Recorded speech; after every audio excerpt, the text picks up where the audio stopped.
see so many old friends and colleagues here today because we are here to celebrate a wonderful book, Luis Schiumerini's book, Incumbency Bias, Why Political Office is a Blessing and a Curse in Latin America.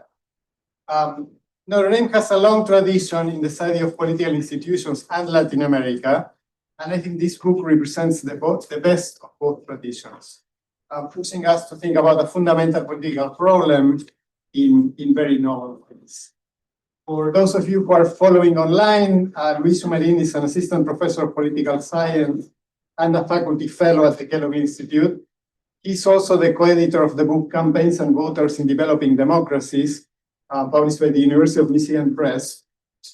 And he has published in important journals, including the Journal of Politics, the British Journal of Political Science, the Journal of Conflict Resolution, and among other outlets. I want to remind you, if you're following online, that below your viewing window, there is a box in which you can submit questions for the author of the book after the presentation. We also have today with us two exceptional discussants to discuss an exceptional book. Our first discussant is going to be Taylor Boas, who is professor of political science and Latin American studies at Boston University. He has been a visiting fellow at the Kellogg Institute, and Taylor's research focuses on electoral politics and political behavior in Latin America, addressing key issues like the role of religion and the mass media.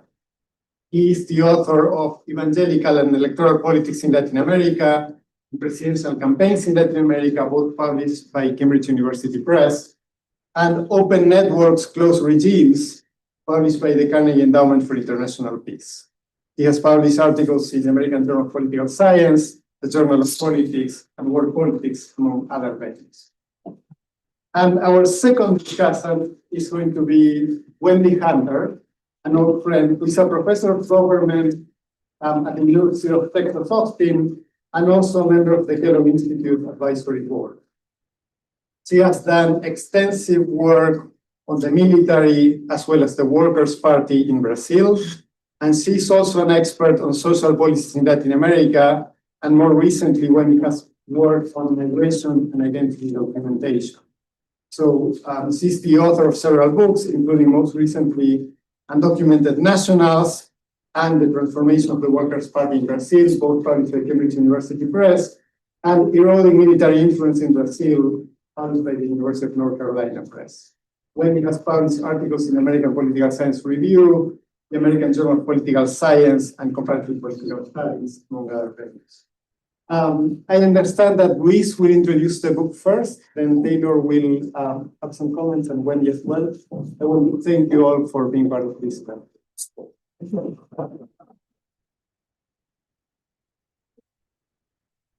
Thank you so much, Daniel, for that generous introduction, and thanks you for being here, friends. Like, this is amazing. I'm in awe of this audience. So many friends, colleagues. Yeah, feel like for being here. Thank you so much, so much. As an Argentine growing up, becoming of political science age, learning from the Kellogg Institute, working here is such a treat, such a privilege, and finishing this book was made much easier by that.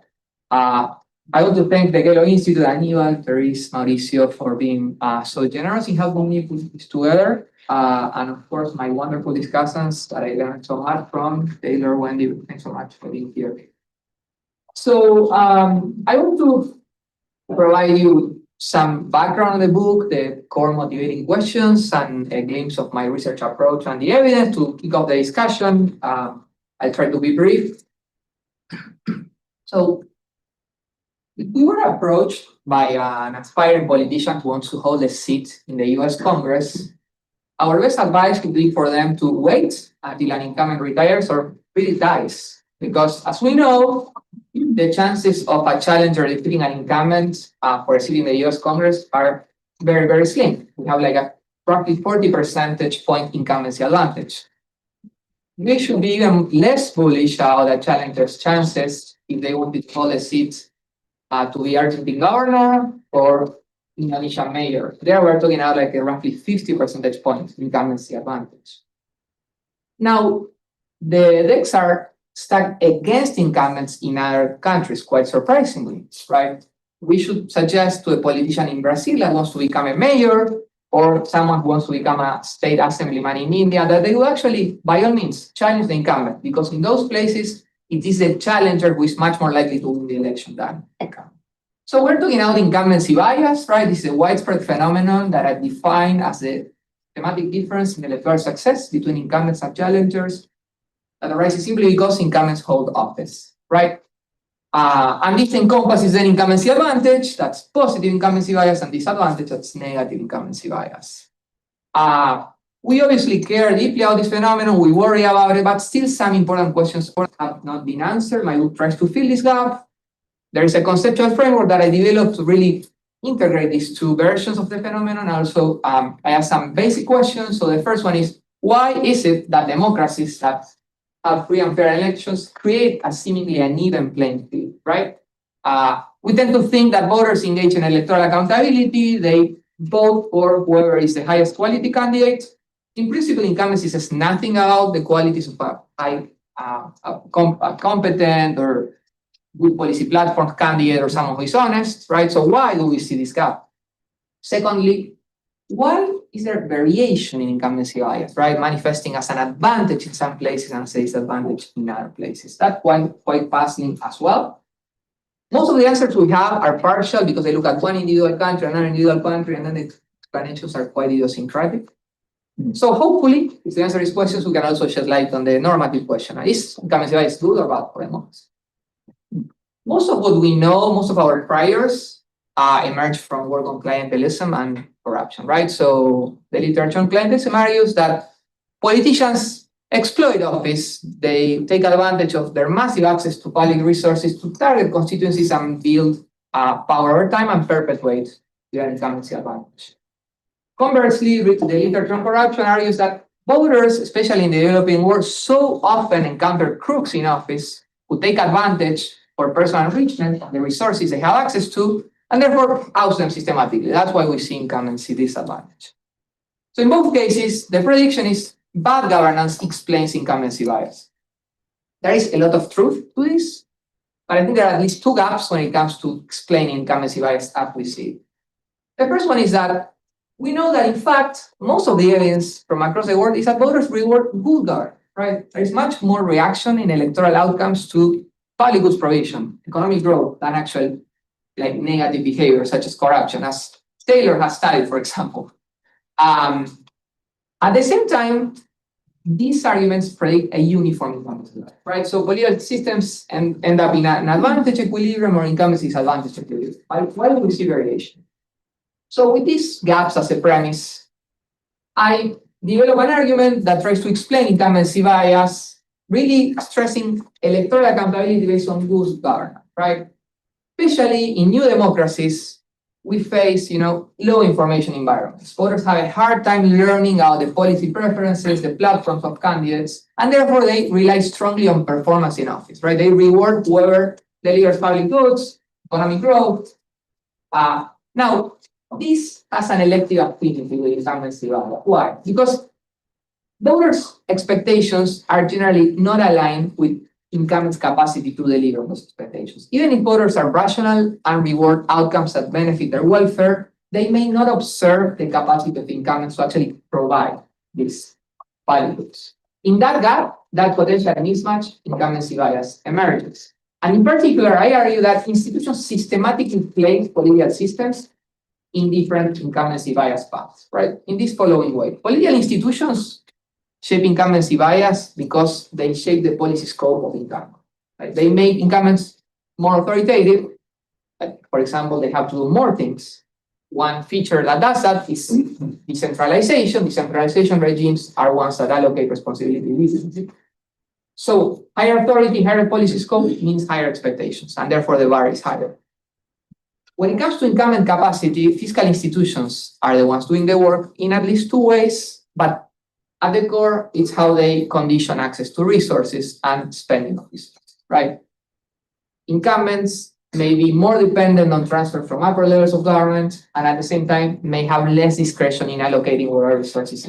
So the mismatch between capacity and expectations, I argue, determines incumbency bias. So in particular, we should see that incumbency is an advantage whenever capacity outpaces expectations. And conversely, we should see incumbency disadvantage when capacity lags behind expectations. Right? So these are the core predictions that I explore in the book, the ones that I'm going to talk about today primarily as well. Now, with these predictions, what I try to do in my research design is to leverage variation across countries, right? So I pick country office pairs that have differences in how political institutions shape this gap. So in the aggregate, we should see different equilibria of incumbency advantage and disadvantage. But at the same time, to test the argument more systematically, I look at shocks to incumbency capacity within countries. So this was based on work that I did in Brazil, Argentina, and Chile. The core of my fieldwork is in Brazil, where I conducted interviews with politicians, mayors, party leaders, consultants. And I also collected extensive administrative data to be able to measure incumbency bias and also to try to leverage changes in incumbent capacity. Whenever possible, I use natural experiments such as changes in fiscal responsibility laws, shocks to commodity prices, things like that. I also have some surveys that I did with embedded experiments to learn a bit about the information that voters have, about how they react to performance. So now I want to give you a glimpse of the evidence that I have, mostly from the case of Brazil, which is the one that I deal with the most. So this is a case which is, I argue, is too big to succeed, right? Brazilian mayors have high expectations attached to this. So this guy is the former national vice president of the PT. The PT is the party that is supposedly most programmatic, more oriented to policy. And he himself said, at the local level, local issues dominate. Voters pay little attention to policies and programs. Mayors are elected on local issues, voters pay little attention to parties and focus on whether the mayor did a good job. And if we look at survey data from LAPOP, for example, this tracks, right? So if you ask voters who is the person that is primarily responsible for your city's welfare, overwhelmingly they say the mayor. Way above presidents, way above governors. That's actually quite unusual for a federal system. And this also comes with negative evaluations. Brazilian mayors are the ones that are at the top of the list of getting negative reviews of their job. These high expectations come with low capacity, right? Again, this is an example from an interview. This guy, Eliseo Padilla, is a former mayor, but also he was a federal deputy at the time I interviewed him, and then he became a minister, the PMDB leader. He said, the third part has it upside down. Municipalities have all the responsibilities and none of the funds to carry them out. Centralization has done a good job of controlling debt and spending, but it makes it very different, I'm paraphrasing, very difficult for mayors to make ends meet. And again, if we look at fiscal data, we see that on average, Brazilian municipalities have been roughly 80% dependent on fiscal transfer from upper levels of government, which are largely automatic. There is little margin for increasing that. And they face severe spending constraints. One of the sources of constraints that I'm going to be talking about in a second is a fiscal responsibility law of 2000 that dramatically curbs deficits. It's almost unseen for a municipality in Brazil to run a deficit. That really constrains discretion. So not only are they dependent, but whatever they have is very heavily earmarked. And therefore, what we have is a situation where mayors are heavily scrutinized for what they are doing, visible things such as providing education, transportation, health, but their ability to satisfy those needs is heavily constrained.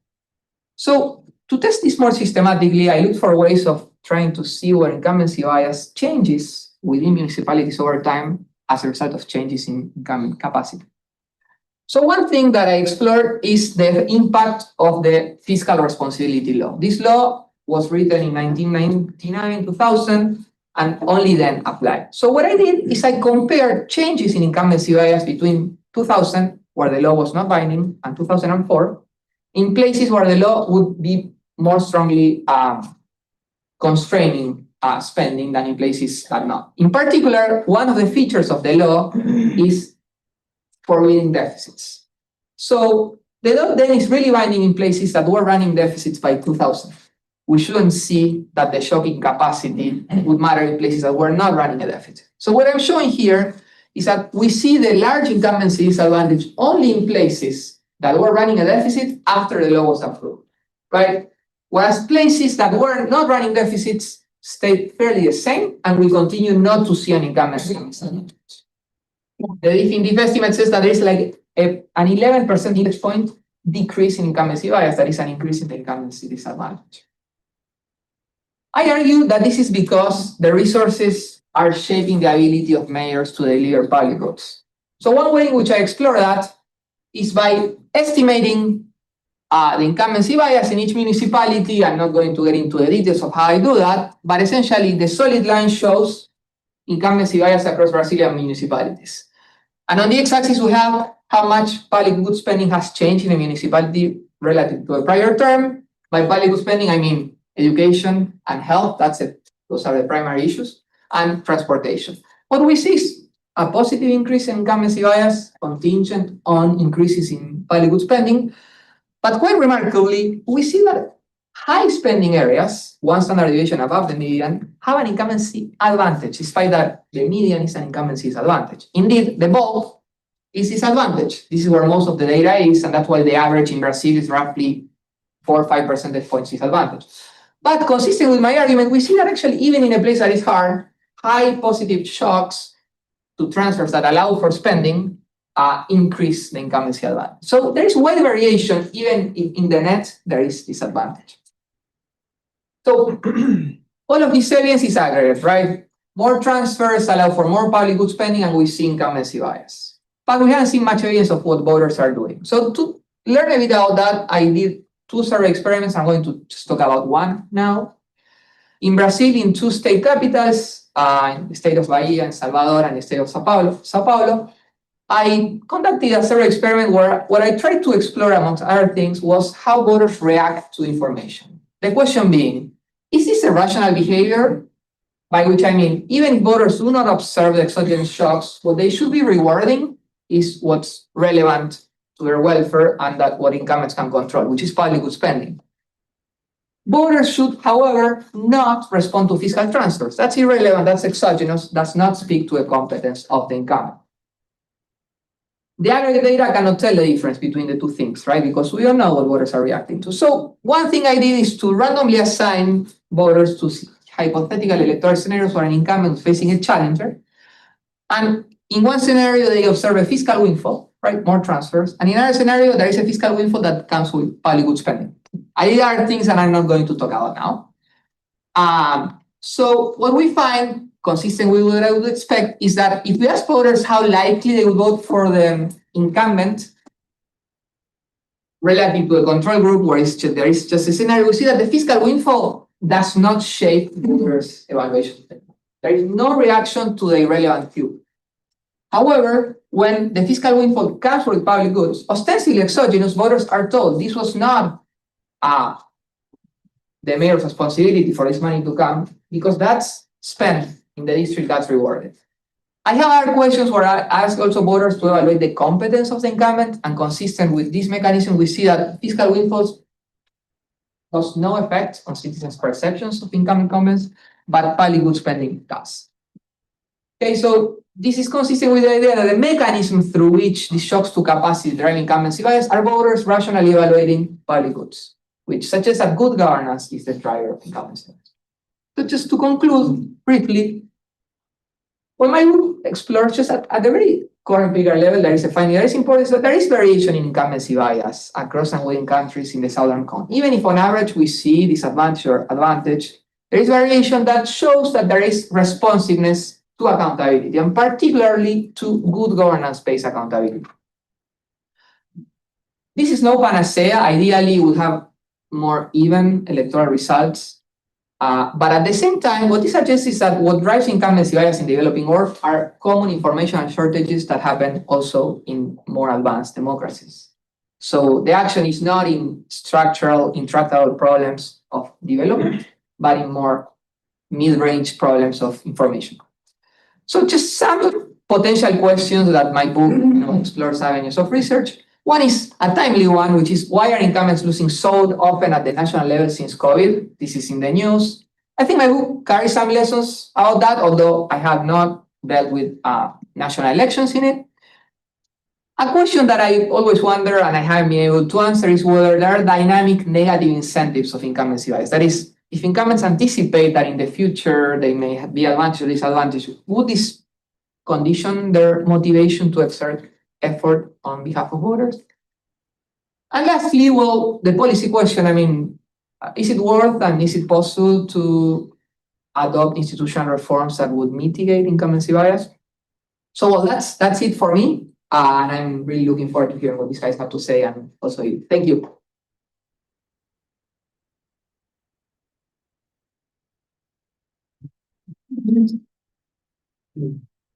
Awesome. Well, so please just get the slide pulled up. So thank you so much for the opportunity to be here to Luis, Anibal, to Therese, to Mauricio, my grad school compañero, everyone who helped put this on and invited me. It's such a thrill to be back here. I think for me, I know you've been back more recently, Wendy. I think for me it was since the Collier Festschrift about 10 years ago. It's been far too long. This is such a wonderful place. And I just snapped a picture of this room and I'm going to send it to my colleagues. I'm the department chair. And I'm going to say, this is what I expect your colleagues book launch. Awesome, right? So congratulations. Thank you to you all for your support of Luis. And I have such good memories of intellectual ferment in this room, and here it is happening again. So, okay, here we are. And that is forward and back. Awesome. So this was a fun book to read and a great way to end the summer and start the semester with this event. I very much agree with Steve Levitsky's back cover endorsement. This is by far the best book I have read on the comparative politics of incumbents. This is sort of raising the bar. This is setting a standard in this area. There's not much in this literature that's effectively very comparative, right? And so Luis gets credit for being a real comparativist on this topic. It compares in multiple dimensions. It compares across countries, looking at similar offices across countries. It compares subnationally, looking at different offices within countries. It's empirically meticulous, attention constantly throughout to causal inference, to careful measurement, to triangulating different sources of evidence. And I came away very much convinced that incumbents are rewarded for fiscal windfalls that they can turn into public goods spending, and that they're punished for fiscal constraints that limit their abilities to spend on public goods, right? Another sort of key empirical piece of this is the notion that policy responsibility influences the nature of incumbency bias, right? And that's a harder case to make. There's no exogenous variation in policy responsibility like there is for spending. It's based on smaller comparisons. And yet I found the comparison of the Brazilian versus the Argentine governors pretty compelling in that respect, right? So overall, I'd say this book made me think a lot, mainly on the theoretical side. And I think that's where most of my comments are going to be focused. And that's a good thing, right? This is a book that really stimulates further thinking. Okay, so one of the great things here is the comparative scope, right? So it's a nice move beyond the sort of formulaic, here's a theory from the US, does it travel, right? Which, I've done plenty of that. It's a good approach. This does more than that, right? It has the ambitions of coming up with a general theory of incumbency bias that subsumes this best known case of the US, right? And presenting it as a special instance. And yet I wondered, is this really a general theory that Luis is presenting, right? Or is it just one for developing democracies in the low programmaticness side of the spectrum, right? He has the ambition here, and this is a quote, to bridge the gap between explanations of incumbency advantage in the US and more recent work on the developing world, end quote. But I wasn't sure that this fully explains where the US or other advanced democracies would fit into this table 2.2 here. So just to underscore, there is, and you saw him present this table, this chart too, right? There is evidence of, I don't have a laser pointer, do I? Yeah, the top one? I think it zooms, but it doesn't. Okay, it doesn't matter. I can, so you see up here, evidence of positive incumbency bias in US elections for various offices, as well as Germany, right? So, you know, there's evidence of incumbency bias in these advanced democracies as well as others, right? The key first step in this theory is that incumbency bias emerges only where party labels are not programmatic. So voters are only selecting on performance and not on credible policy promises or intelligible policy promises, right? I really wanted this negative case in the upper left, as you're looking at it, cell of the table, right? To see that there's no incumbency bias and no retrospective voting in general where parties are strong and programmatic, right? He doesn't have a case that looks at that. And so it feels like a lot of the action really is on the right-hand side of this table, right? I think the implication here is that everything that Luis is analyzing is on the non-programmatic side, but are US parties really non-programmatic, right? Because if we see positive incumbency bias, which he's showing from other work that there's evidence of, right, then they ought to be over here and not over there, right? The same thing for Germany, right? He also cites in a footnote, UK, Denmark, Italy, Spain, all places where there's evidence of incumbency bias. So I really wondered about that, right? And for future work, I'd love to see kind of expanding and thinking about advanced democracies or places that are programmatic, sort of what we should see and why. And I thought the Latin American cases were probably too readily classified as non-programmatic or weakly organized, right? So Chile, right? Is Chile really a place where parties are highly non-programmatic? You have a number of ideological parties, both the established ones like UDI and the Communist Party, also the newer ones like Frente Amplio, the Republican Party of caste, right? You know, he cites Luna on segmented representation, but that's about sort of connecting clientelistic linkages to one constituency with programmatic linkages to another, right? For Brazil, I really wondered if the PT is really non-programmatic and weak at the local level. Wendy's going to talk more about that. So I'd love to see, you know, you cite some interviews and the interview evidence is great, right? And he's got mayors saying that voters in Brazil are not selecting on policy, but I'd really love to see systematic data informing these classifications about the programmaticness of different parties across countries, right? The Democratic Accountability and Linkages Project, for example, has evidence of that sort. A second point is on good versus bad governance, right? So there's a key claim here that incumbency bias is driven by success or failure in fulfilling citizens' expectations of good governance, right? And that it's not driven by their engagement in bad governance, i.e. Corruption, right? The main evidence on the good governance influencing incumbency bias side is that public goods spending, that there's heterogeneous effects of incumbency according to public goods spending, right? Okay, so an infusion of cash that allows for public goods spending helps incumbents win the election, right? I feel like the standard, if you told, you know, you told a scholar this, right? Or an analyst, a journalist, right? I think the standard interpretation would be, yeah, that's pork barrel spending, that's electoralist spending, that's showy spending, that's not good governance per se, right? An infusion of cash that allows for this windfall spending, you know, it's not necessarily good governance, it's just sort of spending that gets you to win election, right? We think about Venezuela, right? The fact that Chavez won re-election much more easily during a period of high oil prices than Maduro has in a period of low oil prices, right? Is that because Chavez had the resources to engage in good governance, right? So I think like rethinking or kind of questioning what, you know, what we think of as good governance and how that's associated with spending would be valuable.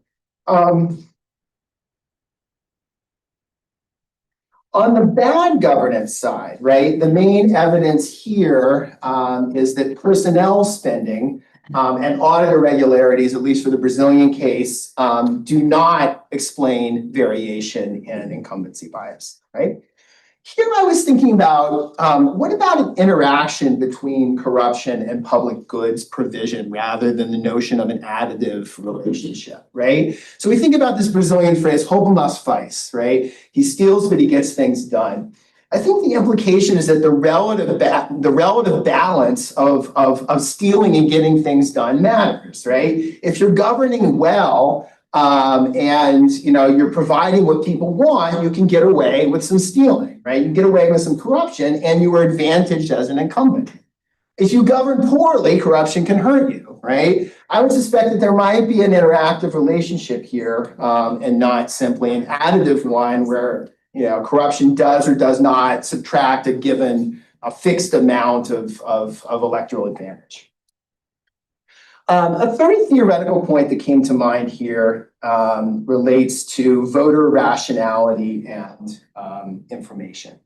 So I wonder, why is there not a feedback mechanism of aligning citizen expectations to reality over time, right?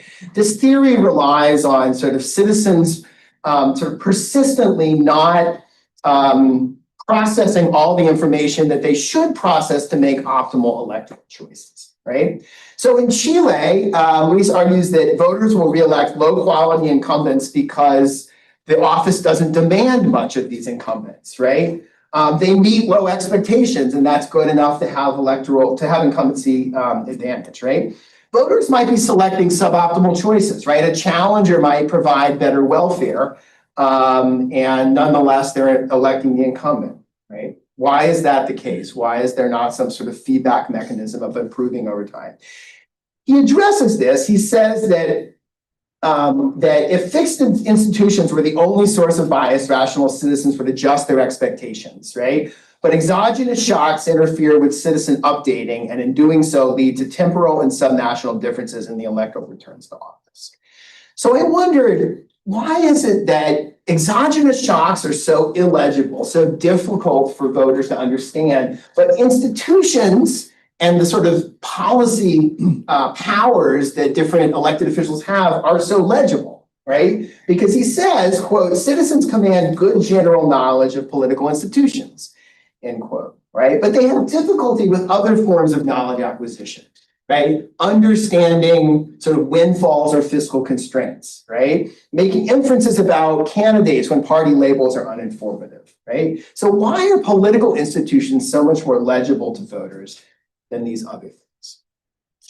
The last point I want to make,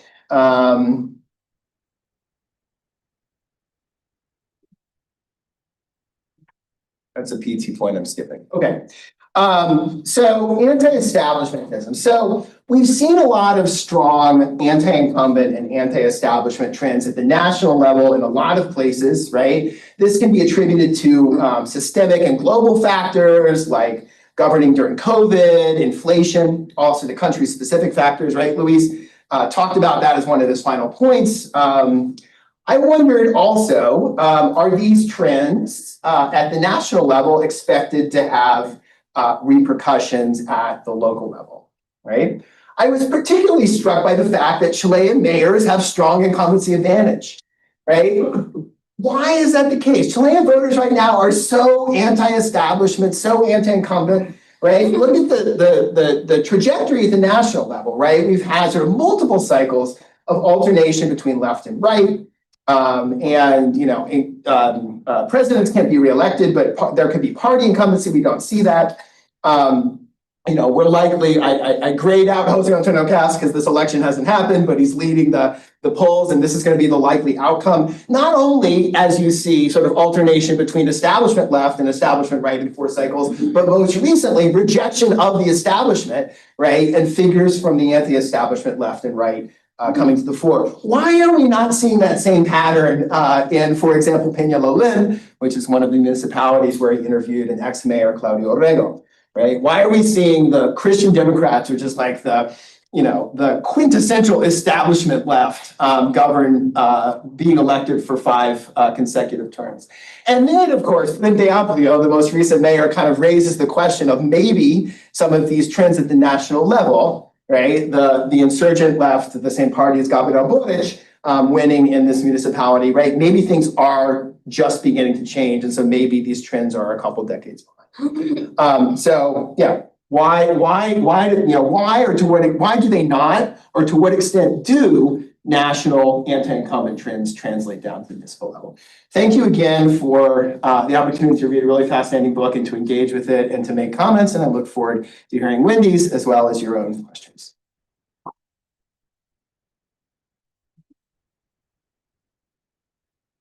So this is for that's back there. There's questions. Alrighty.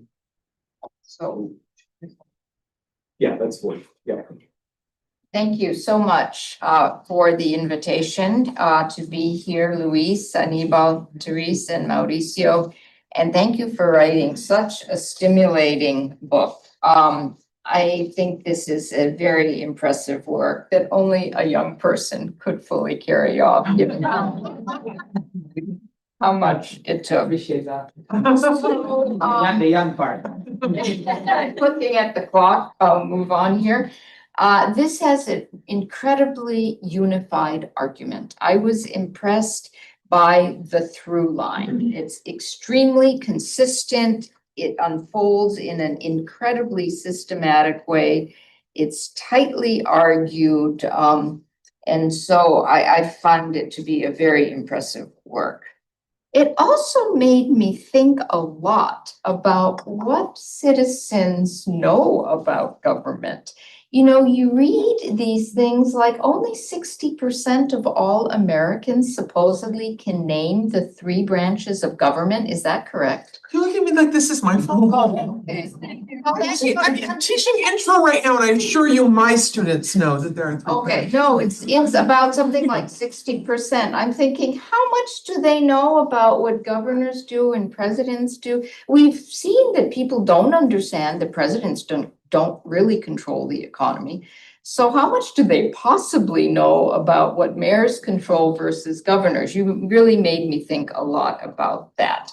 And your answer is it's bounded accountability based on bounded knowledge. So I found it very thought-provoking. Okay, so let me get on to my questions.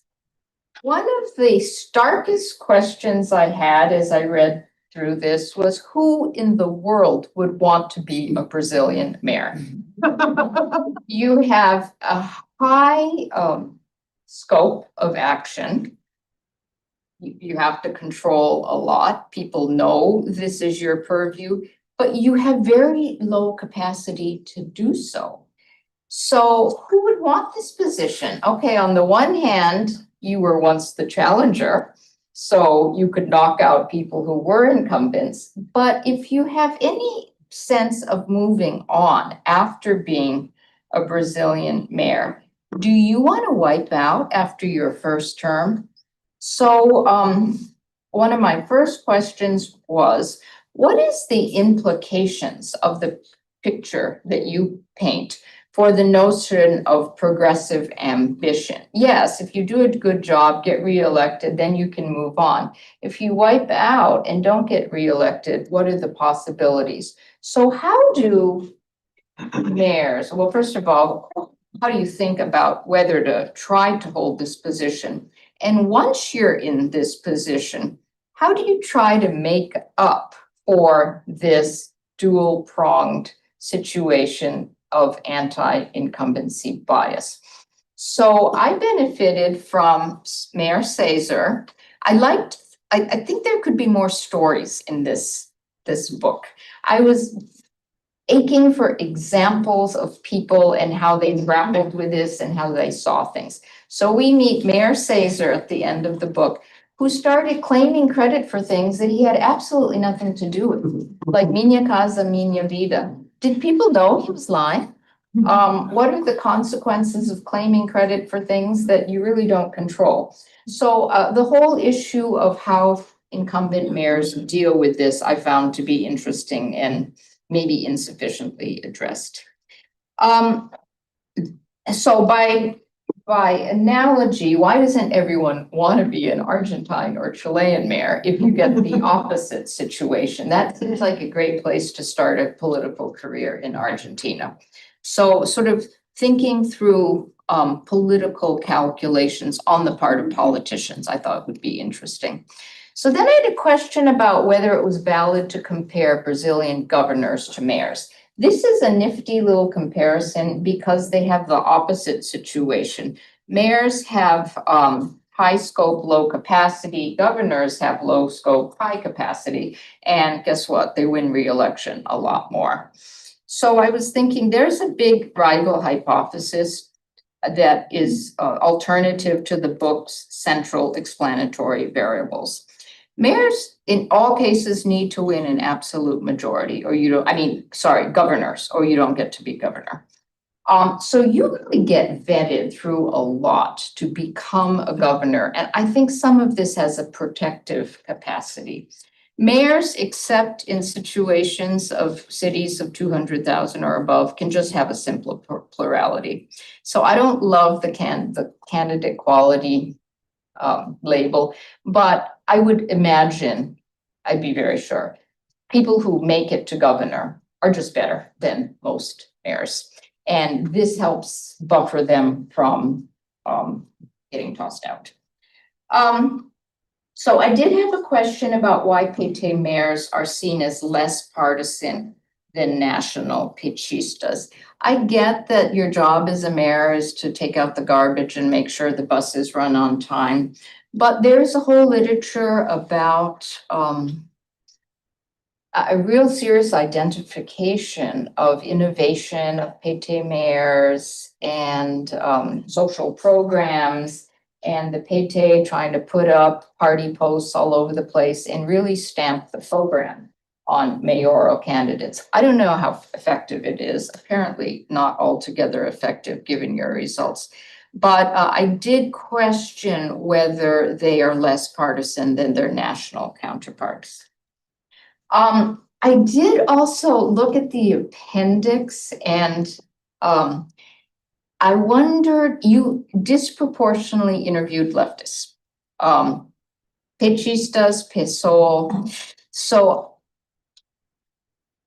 I'm wondering if any interpretation that comes out of this is slanted somewhat by who you talked to.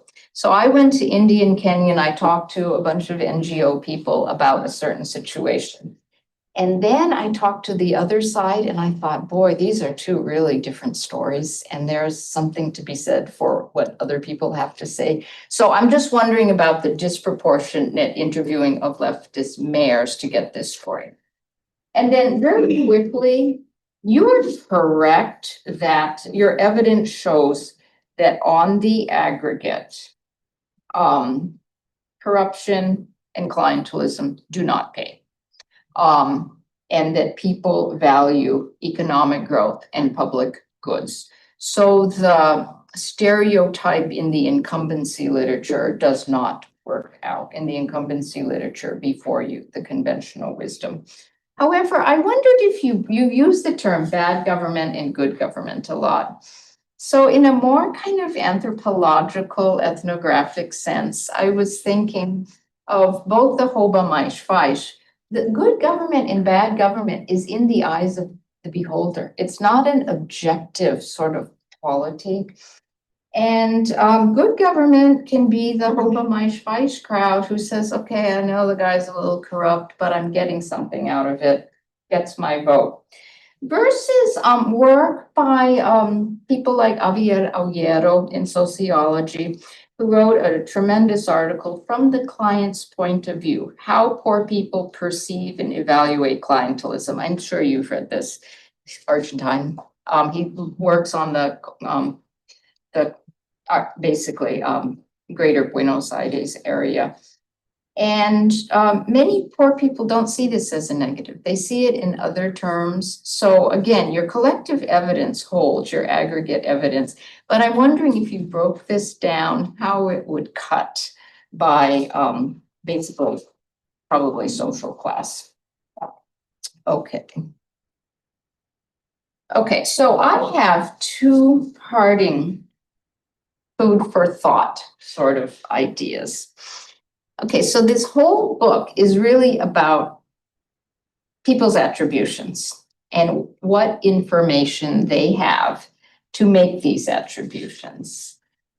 And Luis acknowledges that this is kind of low quality information, and that one of the major ways to rectify this would be not only to improve institutional design, but the knowledge of citizens. And then later, he mentions the TV and newspapers could inform citizens about issues like, you know, the mayor does not control foreign policy, except the Austin mayor, and Berkeley. So my question is, okay, so the argument calls for some attention to where citizens are even getting their information. Unfortunately, for the quality of information, at least in Brazil, most of it now is coming from social media. And if you saw some of this social media, you wouldn't want this to be the information source for most citizens. So my question is, how do we possibly accomplish the improvement of citizens' knowledge in the current media climate? I don't know what the answer to that is, but I think it's worth thinking about. Then my final parting question is, okay, the book is about two sets of exogenous shocks. And we know after the commodities boom, it was hard for like even mayors who had nothing to do with the price of commodities. They took a hit. So we have, and then there's a fiscal reform law that's another shock in his very good research design, by the way. Here's reality, you get this shock, how does it change things? Well, we have a new exogenous shock, and that is in the form of the Trump tariffs. 50% tariffs on number of Brazilian ag commodities. How is that going to cut? We know that resources shape the ability of incumbents to deliver goods, and in the past, constituents have held responsible some of these incumbents for the current economic situation in their areas. If that is the case, the political class is going to wipe out in the next round of elections. So I'm thinking about this. Claudia Scheinbaum is getting kind of kudos for standing up to Trump now. Lula's popularity is increasing because he's standing up to Trump's on the tariffs. What is going to happen to not only Lula, but a set of governors who rule in states that are basically ag commodity states, and they depend on ag commodities? What is going to happen to their incumbency when these tariffs come down? So the immediate popularity rise, but then when the economy turns downward, how are people going to see this?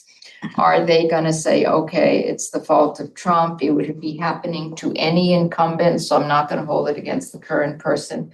Or are they going to say, well, the economy's going down, this person is in office, things aren't going well, maybe they're not dealing with the commodity shock well, I'm voting him or her out. So I think that's a big question for the future that your very fruitful book and stimulating book faces. Thank you.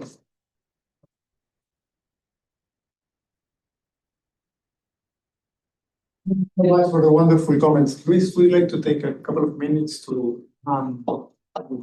Thank you so much, guys. Those comments are amazing. So many things I've been thinking about and actually don't have very good answers to it, but I thought out. But I think maybe I open for, because I would like to have this audience participate with, and then we can talk more, guys, after. Maybe I intervene after we get some questions. So we'll open the floor for questions. Laura? So I had a normative question. There's a bunch of literature suggesting that presidential re-election in Latin America in particular is negative for democracy, right? This is regardless of whether the re-election is built for your own advantage as president, or if it's just like a reform built for other people's advantage, right? And I wonder, would your book cast a question on that? Would that be a book saying, well, no, maybe re-election actually increases accountability of presidents, and maybe it wouldn't be so bad given certain circumstances? So should I collect a few questions or everyone? Yeah, so it was Javier and then Andres, right? Yeah, I have so I'll take the chance just to ask two questions. The first one is perhaps like just direct. First of all, congratulations for the book. I wonder if you sort of tested whether or not, for example, whether mayors or governors are aligned with the president, to what extent does that matter for the likelihood of them being reelected or not? And then the second one, I think, was kind of slightly related to Wendy's point on political careers, because it seems that the argument is sort of you deploy the governmental tools that incumbents have, but they might also have partisan tools, right, that are outside sort of the public spending mechanism that they might activate. So is there anything in the discussion that you have about the roles that these politicians might be playing in their own parties and how that might affect the likelihood of them being reelected? Congratulations on the book. This is fantastic. I've been reading before it was published, so really happy to see this outcome.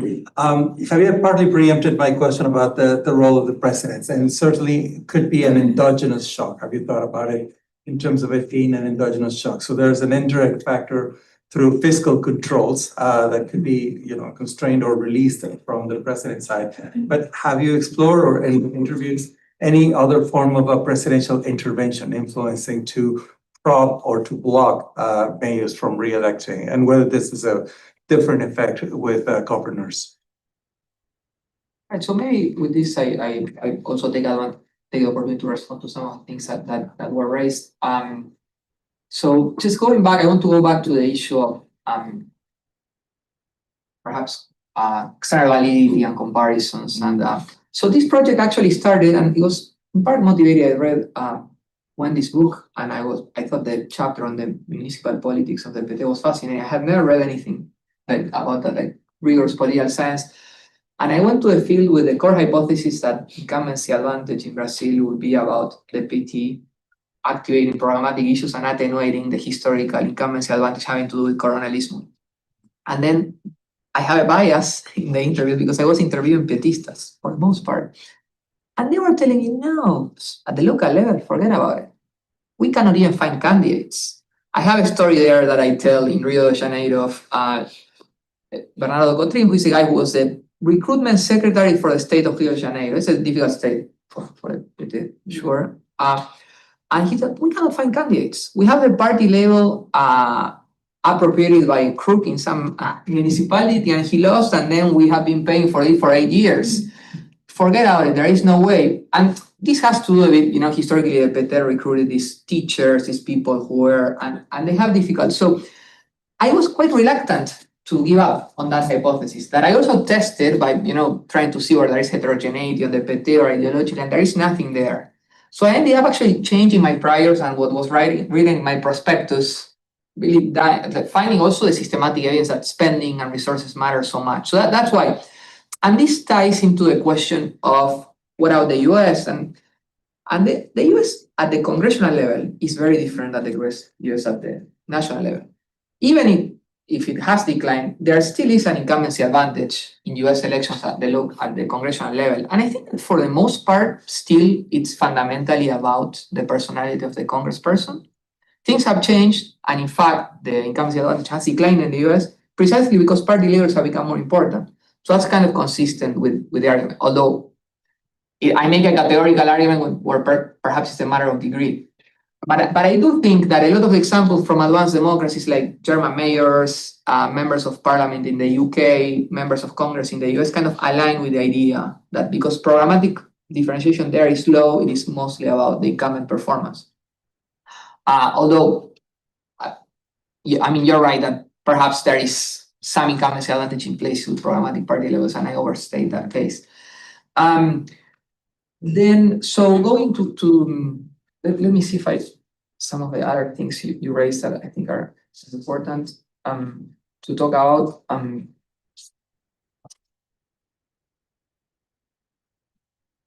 So the issue of good versus bad governance, I agree with you. I think I use these labels to organize a bit, and just something that you both said in different ways is that we don't know how these resources are spent. There could be public good spending with corruption. There could be patronage that is actually good governance in the eyes of the beholder. I'm a fan of Auchero. I think, in a sense, it's the same. In fact, in the US, there is a lot of debate about what is constituency service in the US. Is it really programmatic? In the section on that, Sue Stokes and Thad Dunning in their book say, we actually don't know what constituency service is. We don't know where to place it in our fancy scheme because it could be clientelism, maybe not. So what I'm trying to do there is, look, just what the literature has said is incumbency advantage is about clientelism being this thing where people are bought off and there is no accountability, and incumbency advantage is about corruption. So I picked the indicators that are more strongly capturing that, such as personal spending. In Brazil, many people have studied that. In Argentina, it's personal spending, but especially public employment. And then corruption, and I use the measures of corruption that Fernanda Brolo used, and there is no correlation. So even if there is some funny business going on with the public goods spending, and even if we cannot tap it, I think it's quite remarkable that the public goods measures are the ones that dominate. Because I'm pretty convinced that even if we don't know what's going on with the money that is designated as education and health is much more prone to good governance than the money that is designated for employment. So even if there is something, I think that is quite remarkable that we see no correlation between personal spending and incumbency bias. Many people talk about personal spending in Brazil, and it matters, like so much work, but it's not consequential for this. And of course, Boas, Melo, and Hidalgo showed that corruption doesn't drive. In a field experiment, really well done. Best paper on the topic, no reaction. So just a few more things just on Laura's point. I think that presidential elections, and this ties also on the questions of timely relevance, presidential elections are tough. And that's why I don't study them there, because if you have a high rate of re-election, which you do have in Latin American presidential elections, especially when the incumbent candidate is running, we don't know what's going on, right? So the advantage of this design is that we can use an RDD that kind of gets at the causal effect of income. In presidential elections, did Obama beat Romney because he was incumbent, or was it because he was a better candidate? I probably think it's more the latter than the former. So we don't know. So when I see incumbent re-election being high in Latin America, I think it's likely because of accountability. But we need to tease it out. And indeed, we do find that the correlation between growth and unemployment and incumbent re-election in Latin America is huge. It's even stronger than in other countries. So I do think it's not a bad sign. And when people say incumbent re-election, let's run away, I think they're wrong. I don't agree. On the what can presidents do? I think Brazil is a interesting but also difficult case for coattails because municipal elections are in between years. But that's good, right? Because we can, there is some coattail, but the coattail doesn't condition the effect of what the mayor is doing, as I find it. So it's robust to that. And related, Andres, what I tried to do is to disaggregate the spending that is more prone to manipulation by the president, the one that is automatic. There is no difference. And another thing that is good about Brazil is that, as you know, Taylor, and Wendy, Brazil is kind of reliable in the data. I mean, as far as countries go, because the fiscal responsibility law, they kicked out the president, right? But they also get mayors in trouble all the time. So the money base, because all the data comes from the fiscal responsibility law. The law I'm using is the data I'm using, the data the mayors have to report back based on the law. And it's pretty well regulated with a standard way of reporting. So based on that, we can say, well, the automatic transfers, the one from the tax sharing agreement, those are much clean. The other ones, the convenios, some of stuff that happened, we were talking about yesterday about the money sent to some evangelical organizations, some of that is much more prone to manipulation, very similar effects. So I would say, I cannot fully respond, but I think that's consistent with a lot of this not being driven by something that is being targeted, but something that is much more about evaluating what's going on at the local level. Ricardo? Mike? I really look forward to reading the book. Taylor's comment in terms of transporting American politics theories and trying to see if they fit. I actually, because I work on state politics, I actually do the reverse, where I think as theories are developed through a comparative lens worldwide, I'm trying to and look forward to applying your idea of incumbency bias for state legislatures on my current book project, because I think the comparison of states as different institutional dynamics, I think, is going to be useful, because I'm looking at both the entry of novices, but also the possible longevity and incumbency. So that's just the general comment. But the question I had was, and obviously I haven't read the book, but you made reference to these exogenous shocks where, before and after something happens. I'm just curious of whether there's actually variation, because right now you're just splitting them into two. Is it possible that there's actually more variation than you're able to identify? It could be curvilinear in terms of the effects, depending on the case selections that you have. I just you probably tested for this, but I just want to get your insights in terms of possible variation within. Obviously, the exogenous shocks matter, but within that, are there other possible lenses that you could use? Yeah, it's a wonderful book, and I congratulate you. I mean, I think you've really brought new attention to the idea of incumbency and showed that there's a lot of variation. I wasn't aware of. I think most of us weren't aware of how much variation was, and you have a systematic theory to deal with that. So congratulations on that. To some extent, I think it's kind of not surprising that party ideologies don't matter much at the local level. A lot of people have told us that. But at the same time, there's a lot of evidence that people are less rational and well-informed at the national level as well. It's disappointing. And I think, for example, of how Republicans in the United States systematically obstructed most of Obama's legislative initiatives and didn't have to pay a price for it. Like Obama was blamed for not getting much done, even though he was working with an obstructive Republican Congress during some years, at least. So I think one of the great tragedies is that most voters are not political scientists. The system of accountability would look a lot better if they were, but of course we can't expect that. So I just want to press you on what can we expect of democracy in a system where voters have very limited information that they're working with. I don't think you would say that elections make no sense, or that we can't expect any accountability or responsiveness from elections. But what can we realistically expect from democracy in this situation? Now these questions that allow me to also respond to questions that you asked, guys. So it's great. Thank you for both. So on what Ricardo was saying, and this ties on something that Taylor was, I started working with the idea like, hey, what Americans say about incumbency advantage in the US Congress to me looks a lot like incumbency advantage in Latin America. We're like making up these weird concepts, clientelistic, everything very complicated. It looks a lot the same. People are doing things and they're being rewarded, allow share. I mean, there is a continuity between. So there was a lot of appropriation of American theories. And then I tried to kind of extend that. So that's for sure. I think there is a similarity in those cases. So two things. One, on the novices and on the candidate quality, this is something that Wendy alluded to as well.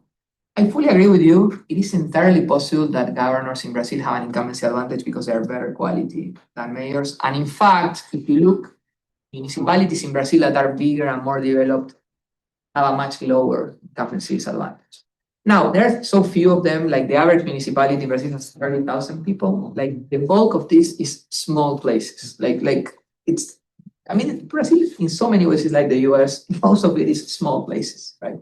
So imagine this is 5,700 observations roughly, well, I have less because of the RD, but still it's a lot. That's the bulk of what's going on there.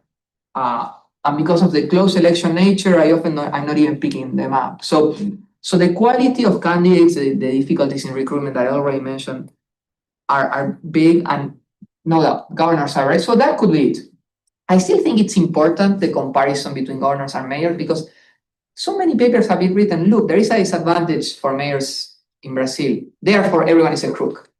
But then if everyone is a crook, unless you're telling my governors are not crooks, and that one I don't buy, I think the level of crookedness is probably constant, if not increasing. More probably.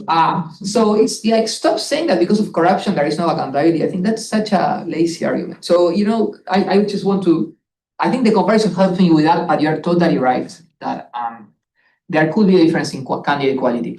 I do like the comparison with Argentine governors though, and I think there is something there, although it's a small in comparison. I think that's helpful. And then Ricardo, yes, I coerce it into a binary variable because it's tough otherwise to do a definitive and you lose observations. So that's kind of the design-based approach to doing it. There are other things in the fiscal responsibility law to be leveraged, but that's the one that works best. But there could be more finer things. What I do is I look at the mechanisms, and I also find that the fiscal responsibility law leads to a drop in public spending as well. So that's a way of kind of learning a bit, but yeah, it's coarse, I agree. Now, Michael, and again, this ties to the issues of rationality that Taylor raised. I actually don't think that my book is so pessimistic, right? Because in the way the pessimistic argument is the one that says voters respond to irrelevant things, they don't know what they're doing. My sense, and this is what the lab of data was showing, but there is data on other literatures, including work on protests and things. Voters are actually quite good at knowing what the incumbent is responsible for. And that's fixed.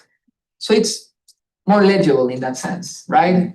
And that Bartels, who was very fair recently here and tried to go back to that point after talking about something completely different in the conclusion to his presentation, he keeps saying voters know nothing. This is a game of musical chairs. No. They are actually attributing the response, the thing they should be attributing. I think that's quite good. And on the other hand, they're responding to things that affect their welfare. There is some leakage there because their welfare is also shaped by exogenous shock. And that's the thing that is less legible. And as you said, Taylor, my argument said that's volatile. And if the expectation is anchored high, but yes, and I do agree. I think you make a good point. I thought of it that way, but it's true that piece of misinformation is similar at the national and the local level. Now, what I would say about the example you gave is that when you have separation of powers and divided governments, that's really tough for attribution in any setting. I don't even know what political scientists are good at attribution. Yes. What about like the difference between cross-sectionally varying shocks, which is, your what you look at in Brazil versus like time varying shocks that affect everybody, which would be like the Trump tariff.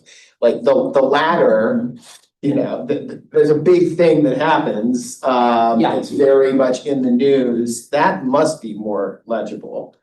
And the fiscal responsibility law is in the latter category, although it's not as much front page news as tariffs. But do you think that there's certain absolutely. I think there is a lot of variation. In fact, the chapter on commodity shocks, I mean, that's the worst chapter for voter rationality, because I find that the commodity shocks, that is changes in the prices of commodities traded by municipalities in Brazil, like a big portfolio of things from orange to coffee, corn, and the like, they shape, the evidence suggests that what they are doing is they're shaping economic growth. Voters shouldn't be holding the mayor for economic growth. So that's bad. Whereas the fiscal transfers, I think they're a bit more legible. They're in the news. That's what goes through public discourse. So I think that there is a difference. But what I would think, going also to Wendy's question, is that it's easier to attribute when it's salient, and not only is it salient, but it's made legible by political analysis. Right now, even the least informed voter in Brazil likely knows that Trump is behind this thing, right? So that one is much easier. So I would expect, I'm not sure Lula is going to be blamed if the attribution is there. The other thing that I would say about that, sorry, is that going back to the issue of presidents, I think one of the reasons why we are observing a decline in the seeming incumbency advantage at the presidential level across the world, or at least a decline in incumbent re-election, is because polarization is making performance less important, right? But that also is going to influence, I would expect that the degree to which Lula has to pay for this is not only because of better attribution, because of Trump making every effort to make sure everyone knows that Bolsonaro is his friend, right? So he's not doing any favors, and also hitting Bolsonaro's voters because he's hitting cattle ranch. Like, this is just, you couldn't do a worse favor to Bolsonaro than what Trump is doing. What did you expect? Now, is that polarization is making voters slightly less attentive to these things, because now it's more about the PT versus Bolsonaro than about the performance. So polarization, I think, attenuates. I don't want to overstate. I didn't test this. Sorry if I'm believing my own. I'm buying what I'm selling, but I do think there is something about increased polarization that decreases the degree to which Lula would be punished, because performance is going to be less important. We are at time, so Yes. you may have time for one more Yes. question. Then. Look who it is. Yeah, me. No, thanks. This is really a great book, and the comments, the discussion has been wonderful. It's great to have both of you here. I've read the book closely. I love it. Let me ask just one thing that I don't remember, whether you look at, and then maybe emphasize one other point. The thing that I don't remember is, I imagine that, but I don't remember if this is the case and if you tested it. I imagine that incumbency bias could vary systematically across states or provinces. When I think about Carlos Hervasoni's book, I don't know this to be the case, but I imagine incumbency bias at the mayoral level might be less in subnational authoritarian regimes. And I just wondered, I don't remember if you tested for this, but if you did, I'd be interested in hearing the results. The other thing that you in the last, I don't know what the time period is, but roughly decade, incumbency bias, you alluded to this, but at the presidential level in Latin America, it's rare for any party to get reelected now. In fact, I didn't completely systematically tabulate data, but before Lula was elected, a great majority of Latin Americans living under presidents, democratically elected presidents, it was the first time the party had ever run for office. So that was, or if you extend that to Bolsonaro, his party had run for office once before, but it won way less than 1% of the vote. So it's not only that incumbents are systematically losing, incumbent parties, it's that these are brand new parties in most cases that are winning. And that is, it's a new world out there. And I think it has to do partially with what you mentioned, polarization. And also certainly partly the end of the commodity boom made governing far, far, far more difficult. I thank you, Scott, for that. So going to the last question, and this, the book talks about this, but I didn't talk about it today. I mean, there is a distinction between personal and partisan incumbency bias, right? So the return to office, the mayor, the incumbent is running, and one is not. In Latin America, at the presidential level, the personal incumbency advantage is very large. Even, of course, it's gone down, but historically it was large. So it's like rate of re-election was over 90% for persons.